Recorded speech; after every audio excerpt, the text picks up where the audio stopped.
അധികാരത്തിന്റെ ഇടനാഴികളിൽ നിശബ്ദതയ്ക്ക് ചിലപ്പോൾ സ്ഫോടനത്തേക്കാൾ ശബ്ദമുണ്ടാകും. വടക്കൻ മലബാറിലെ ചെത്തുതൊഴിലാളിയുടെ മകൻ കേരളത്തിന്റെ മുഖ്യമന്ത്രി കസേരയിലേക്ക് നടന്നു കയറിയ ദൂരമളക്കാൻ ചരിത്രത്തിന്റെ അളവുകോലുകൾ മാത്രം മതിയാവില്ല. 1945 മെയ് 24 കണ്ണൂർ ജില്ലയിലെ പിണറായിയിൽ മുണ്ടയിൽ കോരന്റെയും കല്യാണിയുടെയും ഇളയ മകനായി സഖാവ് വിജയൻ ജനിക്കുമ്പോൾ ദാരിദ്ര്യം ഒരു നിഴൽ പോലെ ആ കുടുംബത്തെ പിന്തുടരുന്നുണ്ടായിരുന്നു. 14 മക്കളിൽ ജീവനോടെ അവശേഷിച്ച 3 പേരിൽ ഒരാളായ വിജയന്റെ ബാല്യം കഠിനമായ ജീവിത സാഹചര്യങ്ങളോട് മല്ലിട്ടായിരുന്നു. സ്കൂൾ പഠനകാലത്ത് അച്ചടക്കമുള്ള, അധികം സംസാരിക്കാത്ത ആ കുട്ടി ഉള്ളിൽ ഒരു കനൽ സൂക്ഷിക്കുന്നുണ്ടായിരുന്നു എന്ന് തിരിച്ചറിയാൻ അന്ന് ആർക്കും കഴിഞ്ഞിരുന്നില്ല. തലശ്ശേരി ബ്രണ്ണൻ കോളേജിൽ എത്തിയതോടെയാണ് വിജയനിലെ രാഷ്ട്രീയക്കാരൻ രൂപപ്പെടുന്നത്. 1964 കമ്മ്യൂണിസ്റ്റ് പാർട്ടി പിളർന്നപ്പോൾ വെറും 19 വയസ്സ് മാത്രമുള്ള ആ യുവാവ് വിട്ടുവീഴ്ചയില്ലാതെ CPIM-നോടൊപ്പം ഉറച്ചുനിന്നു. കേരള സ്റ്റുഡന്റ് ഫെഡറേഷൻ എന്ന വിദ്യാർത്ഥി സംഘടനയുടെ അമരക്കാരനായി വളരുമ്പോൾ രാഷ്ട്രീയ എതിരാളികളുടെ വെല്ലുവിളികളെ നിശബ്ദമായ കരുത്തോടെ നേരിടാനുള്ള ശേഷി അദ്ദേഹം ആർജിച്ചിരുന്നു. ബ്രണ്ണൻ കോളേജിലെ ആ ഇടനാഴികളിൽ നിന്ന് തുടങ്ങിയ ആ പോരാട്ട വീര്യം പിന്നീട് കേരള രാഷ്ട്രീയത്തിന്റെ ഗതി മാറ്റിക്കുറിക്കുന്ന ഒരു കൊടുങ്കാറ്റായി മാറുകയായിരുന്നു.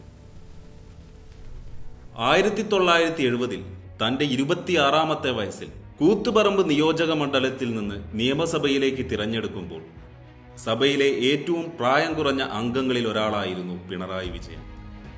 ഒരു യുവതുർക്കിയുടെ ആവേശത്തോടെ അദ്ദേഹം സംസാരിക്കുമെന്ന് കരുതിയവർക്ക് തെറ്റി. മിതഭാഷിയും എന്നാൽ പ്രായോഗിക ബുദ്ധിയുള്ളവനുമായ ഒരു നേതാവിനെയാണ് സഭ കണ്ടത്. ആ വളർച്ച സുഗമമായിരുന്നില്ല. 1975 അടിയന്തരാവസ്ഥക്കാലം വിജയൻ എന്ന മനുഷ്യനെ രൂപപ്പെടുത്തിയ ഇരുണ്ട അധ്യായമാണ്. മിസ നിയമപ്രകാരം അറസ്റ്റ് ചെയ്യപ്പെട്ട അദ്ദേഹം ക്രൂരമായ പോലീസ് മർദ്ദനത്തിന് ഇരയായി. കണ്ണൂർ സെൻട്രൽ ജയിലിലെ ആ ഇരുണ്ട അറയ്ക്കുള്ളിൽ അനുഭവിച്ച ശാരീരിക പീഡനങ്ങൾ അദ്ദേഹത്തിന്റെ മനസ്സിനെ കടുപ്പമുള്ളതാക്കി മാറ്റി. ജയിൽ മോചിതനായ ശേഷം നിയമസഭയിലേക്ക് രക്തം പുരണ്ട ഷർട്ടുമായി വന്ന് അദ്ദേഹം നടത്തിയ പ്രസംഗം കേരളത്തിന്റെ രാഷ്ട്രീയ ചരിത്രത്തിലെ ഏറ്റവും തീഷ്ണമായ ദൃശ്യങ്ങളിലൊന്നാണ്.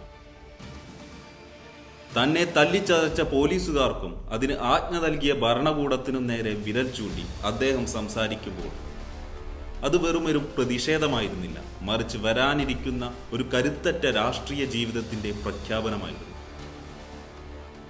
വ്യക്തിജീവിതത്തിൽ കമലയെ ജീവിത പങ്കാളിയായി സ്വീകരിച്ച അദ്ദേഹം തന്റെ രാഷ്ട്രീയ തിരക്കുകൾക്കിടയിലും കുടുംബത്തെ ഒരു സ്വകാര്യ കോട്ടയായി സൂക്ഷിച്ചു.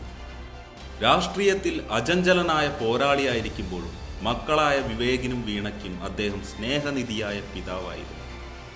1996 EK നായനാർ മന്ത്രിസഭയിൽ വൈദ്യുതി വകുപ്പ് മന്ത്രിയായി എത്തിയതോടെയാണ് പിണറായി വിജയൻ എന്ന ഭരണാധികാരിയുടെ കരുത്ത് കേരളം മനസ്സിലാക്കിയത്.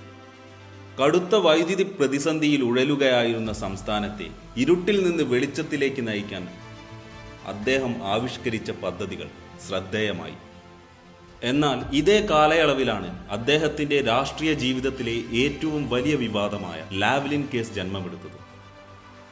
പന്നിയാർ, ചെങ്കുളം, പള്ളിവാസൽ ജലവൈദ്യുത പദ്ധതികളുടെ നവീകരണത്തിനായി കനേഡിയൻ കമ്പനിയായ SNC ലാവ്ലിനുമായി ഉണ്ടാക്കിയ കരാറിൽ അഴിമതിയുണ്ടെന്ന ആരോപണം അദ്ദേഹത്തെ വർഷങ്ങളോളം വേട്ടയാടി.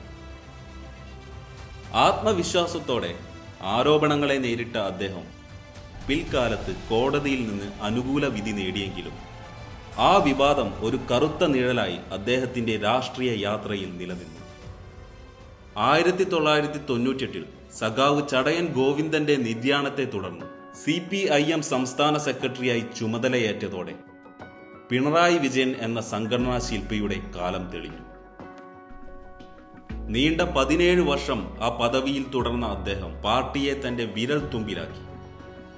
ഈ കാലഘട്ടം ഗ്രൂപ്പ് പോരുകളുടെയും വെട്ടിനിരത്തലുകളുടെയും കൂടെ ചരിത്രമാണ്. മുൻ മുഖ്യമന്ത്രി VS അച്യുതാനന്ദനുമായി നിലനിന്നിരുന്ന പ്രത്യയശാസ്ത്രപരവും വ്യക്തിപരവുമായ ഭിന്നതകൾ പാർട്ടിയെ വിഭജനത്തിന്റെ വക്കിലെത്തിച്ചു. പലപ്പോഴും ക്രൂരൻ എന്നും ഏകാധിപതി എന്നും വിമർശകർ അദ്ദേഹത്തെ വിശേഷിപ്പിച്ചു.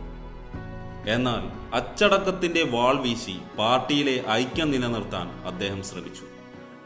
TP ചന്ദ്രശേഖരൻ വധക്കേസ് പാർട്ടിയെയും വിജയനെയും പ്രതിക്കൂട്ടിലാക്കിയ മറ്റൊരു ഘട്ടമായിരുന്നു. കുലംകുത്തി എന്ന പ്രയോഗം വലിയ വിവാദമായി. രാഷ്ട്രീയ എതിരാളികൾ അദ്ദേഹത്തെ ഒരു വില്ലനായി ചിത്രീകരിച്ചപ്പോൾ അദ്ദേഹം തൻ്റെ തനതായ ശൈലിയിൽ നിശബ്ദത പാലിച്ചു. 2016 കേരളത്തിൻ്റെ 12ാമത് മുഖ്യമന്ത്രിയായി സത്യപ്രതിജ്ഞ ചെയ്യുമ്പോൾ പിണറായി വിജയൻ ഒരു പുതിയ പരിവേഷം സ്വീകരിച്ചു. ഇരട്ടച്ചങ്കൻ എന്ന വിളിപ്പേര് അനുയായികൾ അദ്ദേഹത്തിന് നൽകി. 2018 മഹാപ്രളയം കേരളത്തെ മുക്കിക്കൊന്നപ്പോൾ ഒരു കപ്പിത്താനെ പോലെ അദ്ദേഹം നാടിനെ നയിച്ചു. വൈകുന്നേരത്തെ പത്രസമ്മേളനങ്ങൾ ജനങ്ങൾക്ക് ആശ്വാസവും ആത്മവിശ്വാസവുമായി മാറി. തുടർച്ചയായി വന്ന പ്രളയങ്ങളും നിപ്പ വൈറസും കോവിഡ് മഹാമാരിയും അദ്ദേഹത്തിലെ ഭരണാധികാരിയെ മാറ്റുരച്ചു. കിഫ്ബി പോലുള്ള നൂതന ധനസമാഹരണ മാർഗങ്ങളിലൂടെ കേരളത്തിന്റെ അടിസ്ഥാന സൗകര്യ വികസനത്തിൽ വിപ്ലവം കൊണ്ടുവരാൻ അദ്ദേഹം ശ്രമിച്ചു. ഗെയിൽ പൈപ്പ് ലൈനും ദേശീയപാത വികസനവും പോലെ പതിറ്റാണ്ടുകളായി തടസ്സപ്പെട്ട പദ്ധതികൾ യാഥാർത്ഥ്യമാക്കിയതോടെ വികസന നായകൻ എന്ന പ്രതിച്ഛായ അദ്ദേഹം ഉറപ്പിച്ചു. ഈ കരുത്താണ് 2021 കേരളത്തിന്റെ രാഷ്ട്രീയ ചരിത്രം തിരുത്തിക്കൊണ്ട് ഇടതുപക്ഷത്തിന് തുടർച്ചയായി 2ാം തവണയും അധികാരം നേടിക്കൊടുത്തത്. തുടർഭരണം എന്ന അസാധ്യമായ നേട്ടം ഇതിലൂടെ അദ്ദേഹം കൈവരിച്ചു. എങ്കിലും അധികാരത്തിന്റെ 2ാം ഊഴം വിവാദങ്ങളില്ലാത്തതായിരുന്നില്ല. സ്വർണ്ണക്കടത്ത് കേസ് മുതൽ ലൈഫ് മിഷൻ അഴിമതി ആരോപണങ്ങൾ വരെ മുഖ്യമന്ത്രിയുടെ ഓഫീസിനെ പ്രതിക്കൂട്ടിലാക്കി. സ്വന്തം മക്കൾക്കെതിരെ ഉയർന്ന സാമ്പത്തിക ആരോപണങ്ങൾ അദ്ദേഹത്തെ വ്യക്തിപരമായി സമ്മർദ്ദത്തിലാക്കി. മാധ്യമങ്ങളോടുള്ള അദ്ദേഹത്തിന്റെ കർക്കശമായ സമീപനവും കടക്കുപുറത്ത് എന്ന പ്രയോഗവും വിമർശിക്കപ്പെട്ടു. രാഷ്ട്രീയ എതിരാളികൾ അദ്ദേഹത്തെ അഴിമതിയുടെയും സ്വജനപക്ഷപാതത്തിന്റെയും കേന്ദ്രമായി ചിത്രീകരിച്ചപ്പോൾ അദ്ദേഹം വികസനത്തിന്റെ കണക്കുകൾ നിരത്തി അതിനെ നേരിട്ടു. ഒരു വശത്ത് ലോകം ആദരിക്കുന്ന രീതിയിൽ പ്രതിസന്ധികളെ നേരിട്ട ഭരണാധികാരി, മറുവശത്ത് തീവ്രമായ വിമർശനങ്ങളും ആരോപണങ്ങളും നേരിടുന്ന നേതാവ്. പിണറായി വിജയൻ എന്ന വ്യക്തിത്വം ഈ 2 ധ്രുവങ്ങൾക്കിടയിലാണ് സഞ്ചരിക്കുന്നത്. അദ്ദേഹത്തിന്റെ അധികാര ശൈലിയിലെ കണിശത ചിലർക്ക് അച്ചടക്കമായും മറ്റു ചിലർക്ക് സ്വേച്ഛാധിപത്യമായും അനുഭവപ്പെട്ടു.